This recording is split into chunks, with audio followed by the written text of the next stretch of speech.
our last day in the Flinders Islands. And although we'd sampled some of the region's fishing highlights, our regret was that there was time for little else. We had, however, promised ourselves one last popper session, checking out those coral ledges. Valley right under the rod tip. Oh, hold on. Woohoo!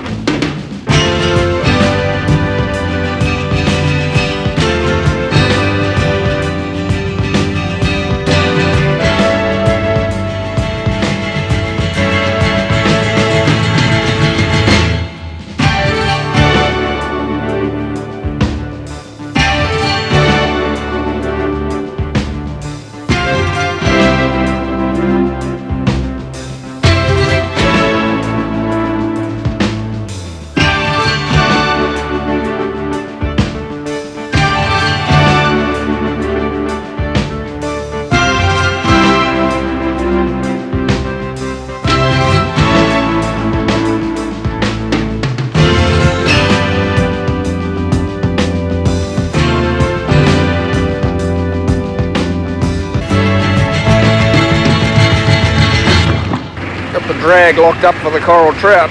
Not pulling off much. A bit reluctant yet.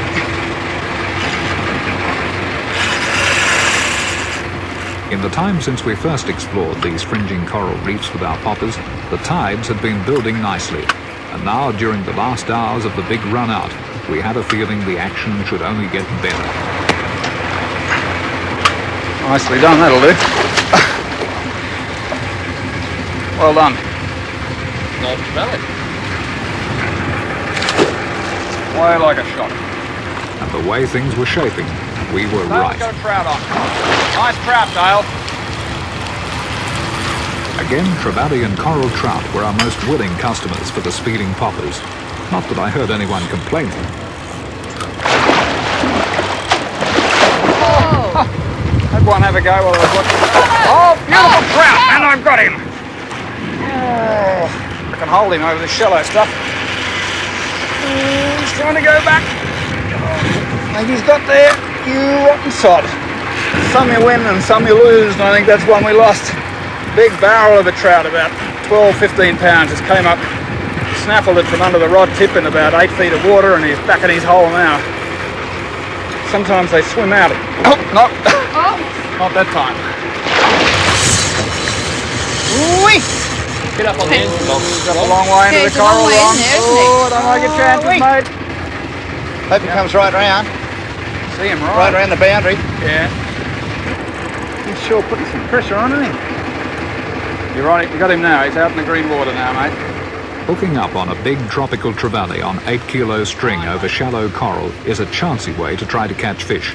And of course you don't always win, which is part of the challenge of true sport fishing. This time, so far, Ron's luck was holding. But battles like this are never properly won until the fish is in the boat.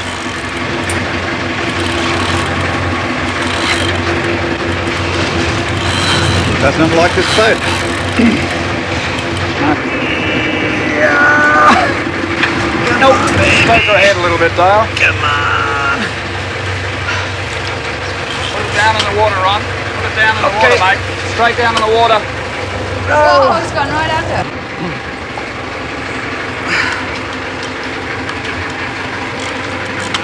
Come out here, down there. There he is. Gee, he's not a bad fish, Ronnie. He'd be 20 pounds at least. 20. There's a nice looking trevally. He's got his head down, his side on, he's not coming back up here. Okay, I'll step back out of the road for you. Take this one, Ronnie. He's bleeding pretty bad. That's not a bad fish, Ron. He'd be that's good. 25. Oh, he's 25, that's for sure. It's a thick nugget, isn't he? Look at the thickness of it. Look at his stretch the hooks out here too. I didn't lose that popper, but did I? Only bent that one. A victory for Ron. Trevally chasing poppers is exciting, and sometimes they take you beyond just being excited. Is that stuff? Come back, come here. Here he comes. Look at him, look at him, look at him, look at him. Look at the fucking car. Oh, man. See his the mouth. on him. Holy fuck. 50 pounds, that fish. I'm glad he missed that fish. If he caught up with us, it'd have been one lost popper for sure. Anyway, we'll see if we can find some more trout or queenfish or something less of an animal than that thing was. 60 pounds was probably a long way short of the real weight of that trevally. 80 would be closer, but we didn't get much time to think Here they about come. it. Hold it up high. And we got a hold wow. line. Hold it up this You time, passed the Anna. bomber, you're right. That's the That way was to a bigger go. one, wasn't it? You got climbed on then, Annie. He was a real good fish, Ann. I saw that one. Anne was well and truly hooked up to something far better than average. Now normally the gentlemanly thing to do would be for the rest of us to put down our rods and help. But the sight of big fish cruising the edge of that coral within casting range was just too much temptation. Here it comes. Rosie, come on, catch up with it. Come on. Oh, look at you trying to come on. Oh, yes, sir.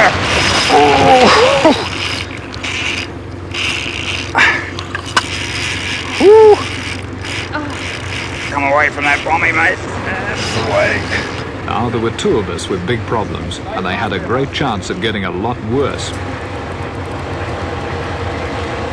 Not big fish, but putting on a performance.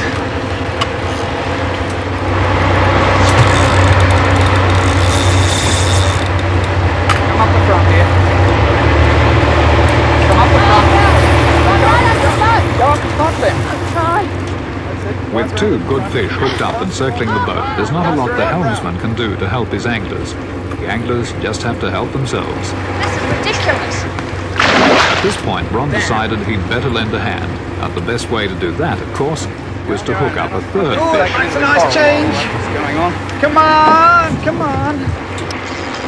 Nice. Just about to. Chivalry may not yet be dead, but on this boat at this time, it wasn't far from it. On the other hand, Anne enjoys catching her own fish. Pop into him, Ronnie. It was up to Dale to save Plenty the of pressure on day. him, I think. Where is that bloody fish? This side. Here you go, Ann. Thanks, Take that Dale. there. Where are you, Malcolm? In trouble, in trouble. I'm going to have to break off here. Stop the Come on, make the really journey around the hot. butt. Bit more drag on it. What is it, Ron? Clean outside. You say when you want to go. What's yours, That's it. Ronald? God, how many Start two. TV. Oh, not again. Come here. Triple hookups often mean That's like instant the boat very confusion. much. My fish was already in the coral, Anne was well into her second lap, and the free advice was Back him everywhere. up Oh, another one right behind us. Look. Two or three of them. They're everywhere. Keep the fish up high. All right. He's got that popper right down. Trevally run. Yes. He really wanted that popper. Look. Bring him down here, mate, and I'll let him go for you. How's yours going, Annie? Oh, I'm doing quite well. You ever seen a popper further down the throat?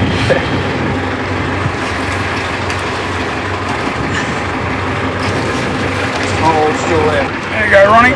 Okay. What was it? I didn't see. Well, he's good, he's there. Good size. Well done, well done. With Ron's fish successfully released, and mine a victim of the coral, Dale and I were free to No, work it's the the same deck one. while Ron took the wheel. Anne's big fish was still going strong. This is what pain is all about. Oh, he's going round the road. Okay, forward, Quick. Ronnie, forward. Forward. Whoa. Whoa.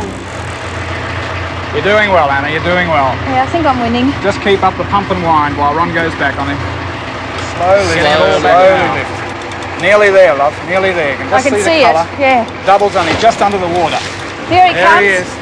Just a little bit left, Ronnie, a little bit left. That's it. Lift him up, love. Lift him up. Here he Slowly is, up. here he is. Here he is. Look. Here he is. There he is. Beautiful, isn't it? Oh, Really what a good. monster. Oh, Oh, Anna. he made me work. I Oh, sure did. He's enormous. That's what it's all about with those poppers, Excellent mate. fish, God. Ann. He's not as big as that one that charged after that popper, though. He was a monster. Oh, well done, love. 50 pounds of giant trevally is a fair lump of fish on 8 kilo spin tackle. Oh, of course, with the buff, yeah. Great fish, Annie. Great fish. Okay, let's go back to the mothership and have a drink. He's a monster, isn't he? Oh, righto, Ronnie, I'll just put him in back in the water and we'll go home. Okay, mate. There we go. Away you go, big fella. As much as we hated leaving the big fish still biting, we had to. Our crab pots were still in the creek 5 miles away, and there was just enough light left in the day to swap boats and go pick them One for up. Malcolm, one for me, and what's left you can have. Oh, that's greedy, isn't it? Ooh! There we go. Hey, there's 4 in there. That's not bad, Ronnie. How many Mud good crabs are prolific here in the creeks, and they make delicious eating.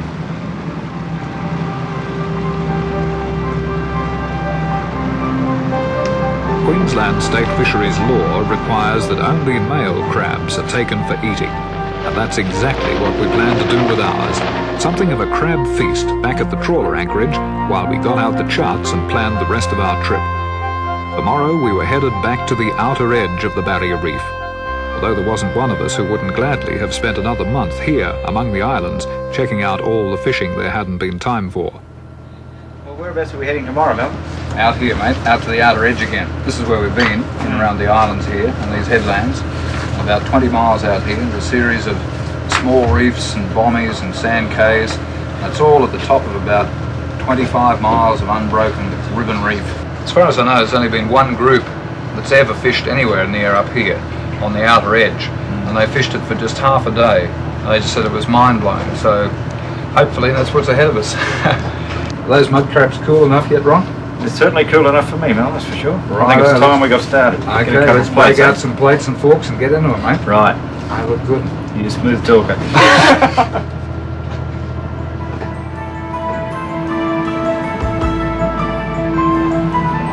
Getting to our next destination meant steaming east in the reef encounter for a little over an hour. The reefs we're heading for are truly unfished. Commercial shipping goes past here almost daily, but aside from very occasional visits by government research teams, these reefs are bypassed completely. Our safest anchorage out here is behind a tiny sand cay on a small reef near the northern end of 25 Mile Ribbon, a reef called Tiedemann. It's the kind of place that takes your breath away.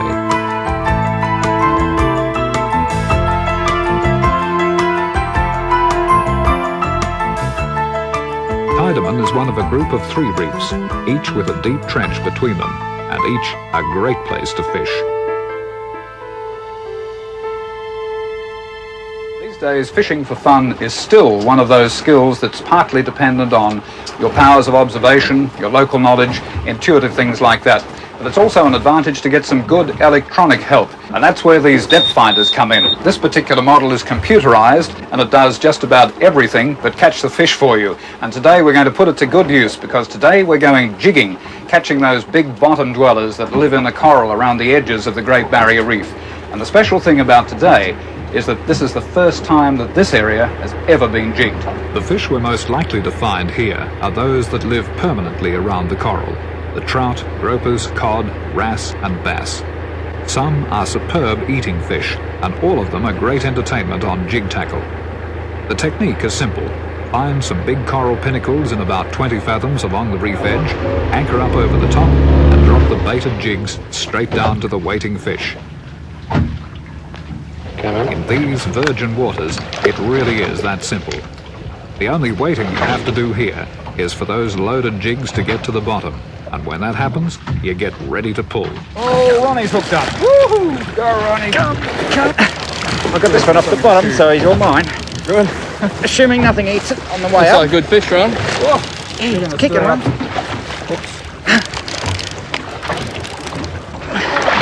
Just got hit. Yeah. Sorry about that. It's a big one, huh? A good nugget, that one. There, Ronald, he's all yours. How you going, Dale? Getting him. Get him now. Know what he is? Looks like another red bass. I'll drop this fella back in. Okay, mate. There you go, pal. Oh, shouldn't waste any time leaving.